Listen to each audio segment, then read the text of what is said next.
खुद समझ लिया करो जो मैं कहता हूँ। खुद समझ लिया करो जो मैं कहता हूँ। मुझे औरों की तरह कहानियां नहीं आता।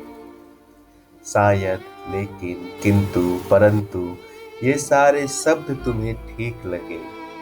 शायद, लेकिन, किंतु, परंतु ये सारे शब्द तुम्हें ठीक लगे, पर मेरे समझ में नहीं आता।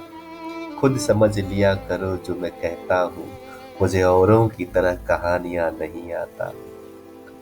जब देखो अकेला मुझे तो मेरी आंखें पढ़ लिया करो। जब देखो अकेला मुझे तो मेरी आंखें पढ़ लिया करो। औरों की तरह हाले दिल बयां करना मुझे नहीं आता। चंचल चितवन, पवन, फूल, खुशबू ये सारे तुम्हें पसंद हो।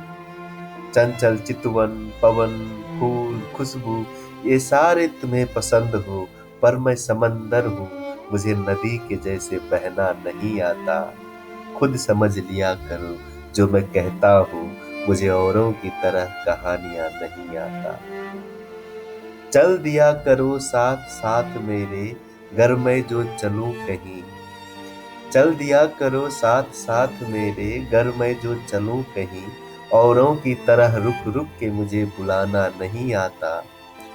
गीत, गजल, नज्म, रुबाई ये सब पसंद हो तुम्हें। गीत, गजल, नज्म, रुबाई ये सब पसंद हो तुम्हें, पर मैं शायर नहीं, मुझे लिखना नहीं आता। खुद समझ लिया करो जो मैं कहता हूँ। मुझे औरों की तरह कहानियां नहीं आता। वफा या बेवफा क्या हूँ मैं वो तुम जानो। वफा या बेवफा क्या हूँ मैं वो तुम जानो। औरों की तरह गवाही देना मुझे नहीं आता। बारिश, तितली, बादल, मौसम ये सब पसंद हो तुम्हें। बारिश, तितली, बादल, मौसम ये सब पसंद हो तुम्हें, पर मैं इंसान हूँ, ऋतुओं के जैसे बदलना नहीं आता। खुद समझ लिया करो जो मैं कहता हूँ। मुझे औरों की तरह कहानियां नहीं आता। शायद, लेकिन, किंतु, परंतु ये सारे शब्द तुम्हें ठीक लगे, पर मेरे समझ में नहीं आता।